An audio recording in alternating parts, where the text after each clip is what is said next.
Dear Lisa, thank you for the introduction, and thank you also from my person to Dr. Kroll and the Volkswagen Stiftung for your braveness and curiosity to fund our experimental symposium. I don't know many funding institutions who will do that, and thank you to Mayor Hammer for your excellent introduction to the history and the contemporary situation in Hanover. Dear colleagues, dear young researchers, dear students, my presentation will deal with landscapes and research through design. And I would like to start with the first sentence in your program. I hope everyone has the program by now, has gotten his bag. And the aim is to explore new pathways to transform urban landscapes through innovative approaches in design research. So we want to have this common experience of sharing knowledge here and to experiment with it and to get to new question marks and to new explanation marks. This is the goal, and we don't really know what will happen, and this is what we love, and hopefully it works. So my topics will be rather basics, urban landscapes and design research. I would like to start with images that I got from a simple Google image search, typing in urban landscapes. And we go through this. It's pretty random what we see.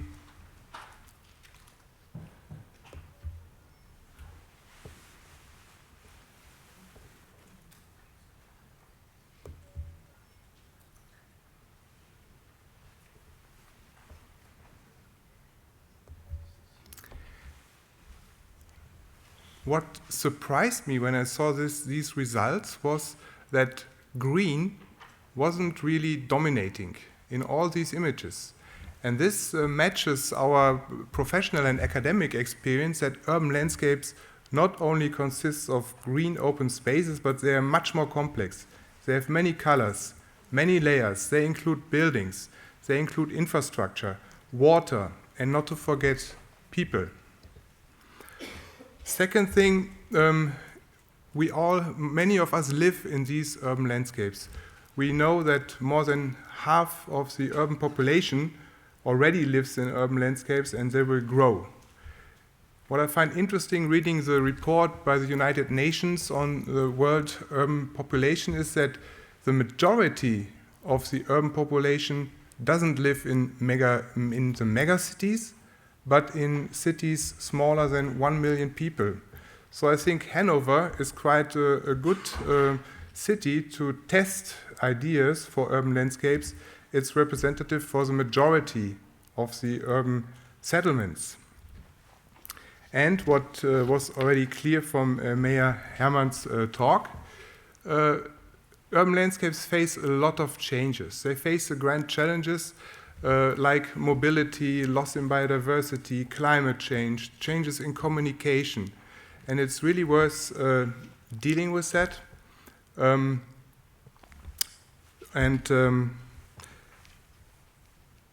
So they're always in change, and we try to look forward to research these changes. But the question is, what type of knowledge production is appropriate to qualify urban landscapes? They are complex, they are messy, they include uncertainties. And I will rely on Helga Novotny, who will be part of this symposium with an interview specifically made for this conference by Hille von Seggern. She developed the concept of Mode 1 and Mode 2. And Mode 1 is universal knowledge, which tries to get to laws, to truth. It's disciplinary, and it looks for pure knowledge, unaffected by subjectivity or values. This will not work for urban landscapes with their complexity.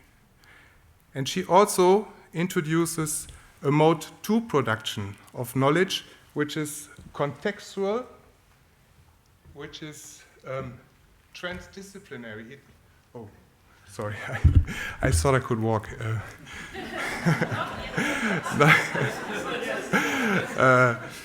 I forgot, sorry, not today. And it asks for a use of the knowledge, which is not common in standard science, which should be independent from this. And this type of knowledge really works for urban landscapes. And recently, it was already announced by Dr. Kroll and Antje, we have a new additional concept, which is called the transformative science, which includes the civil society and their actors actively into the production of knowledge. There are already in 2 federal states in Germany, there are funding programs who specifically ask for this type of knowledge productions in Lower Saxony and in Baden-Württemberg.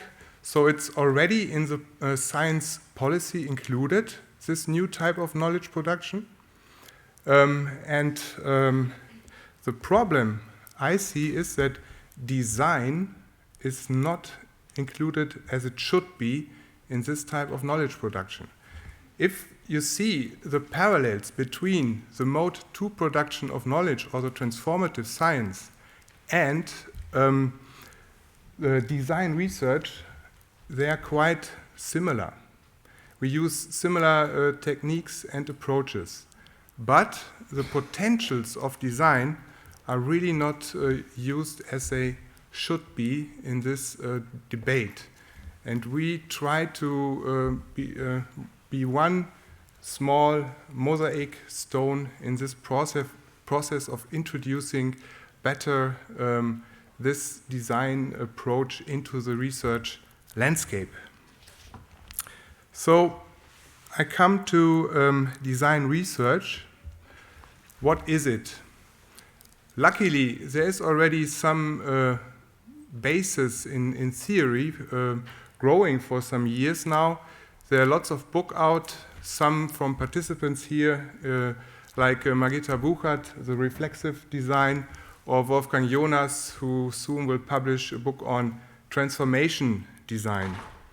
And one major line of thought in this design research is the so-called Trinity of design research.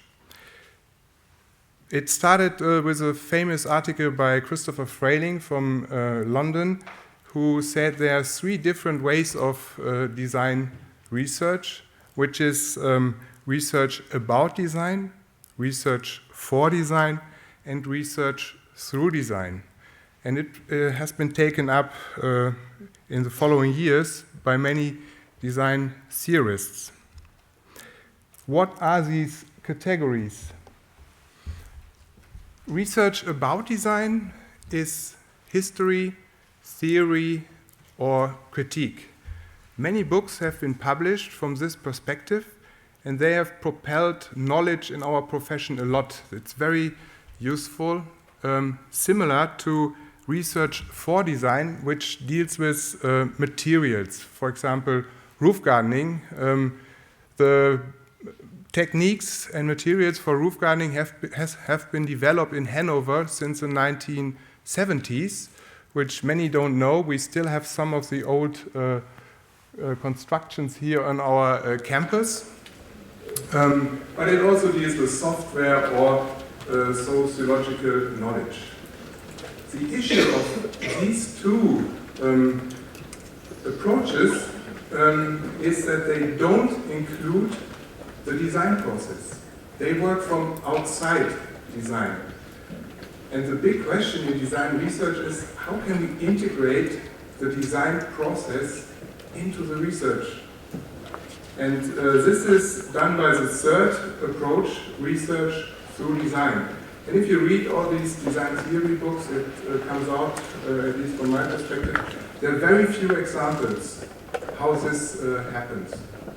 And there's a lot to do to include more the design process into the research process.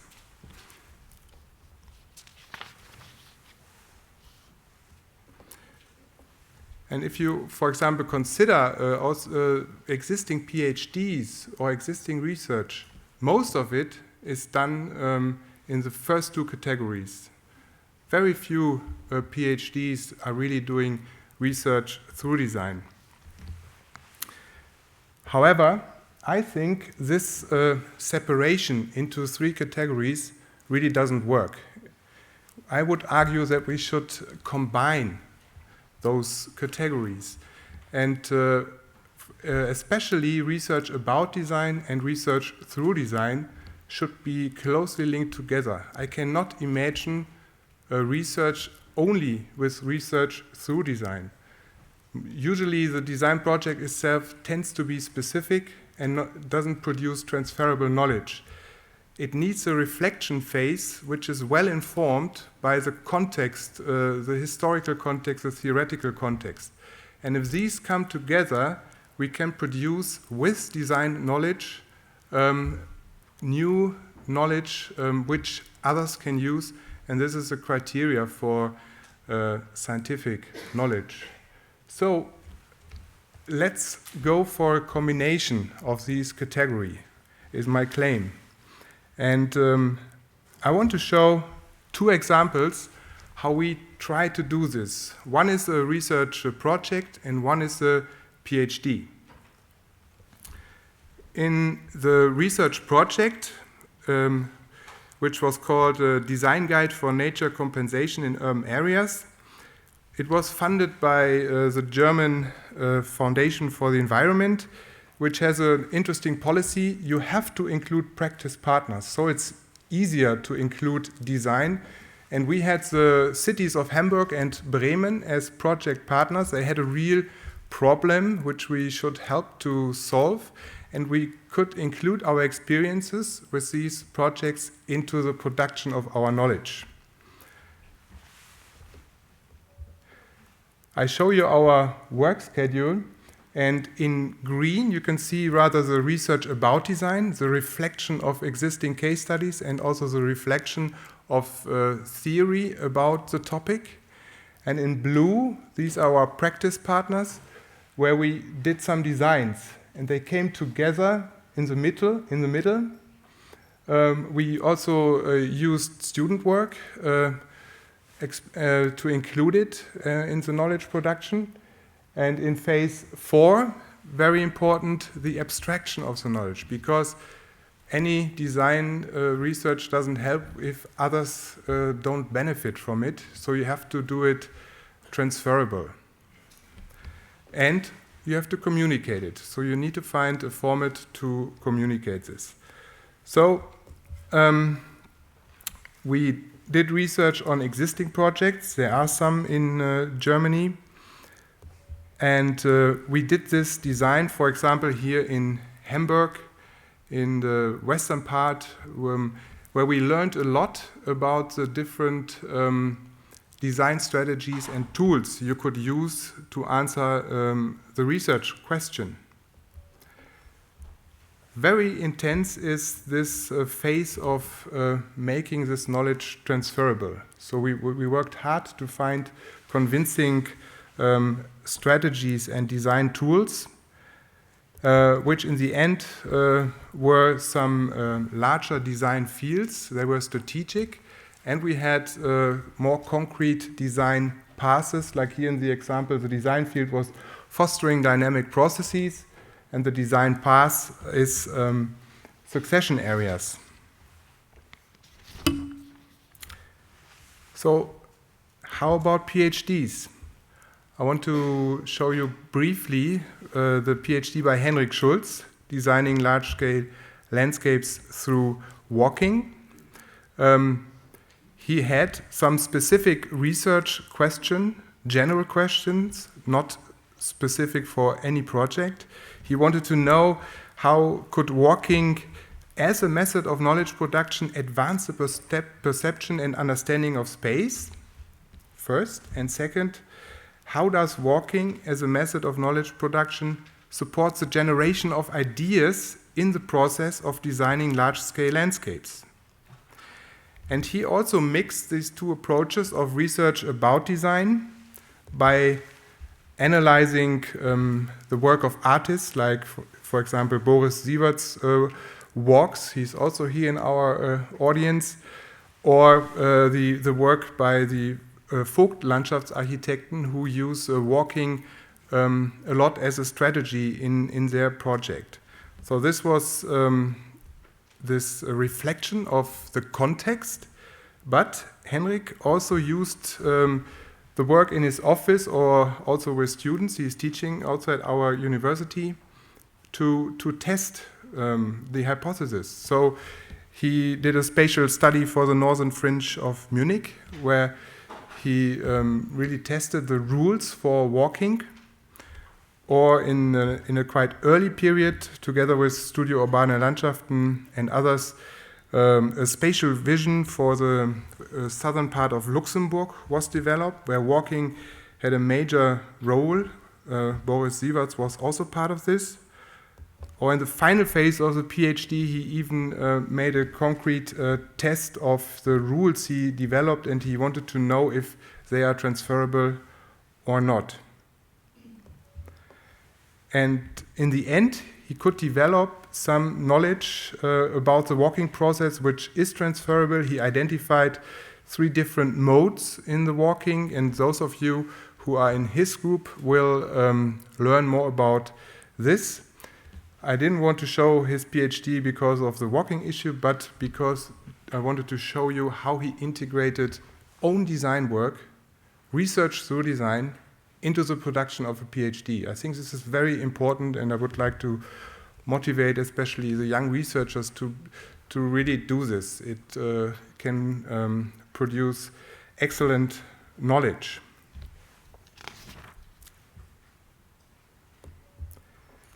To conclude, I want to show maybe a little complicated diagram. Where is the design process here in the symposium? Do I have a pointer? No.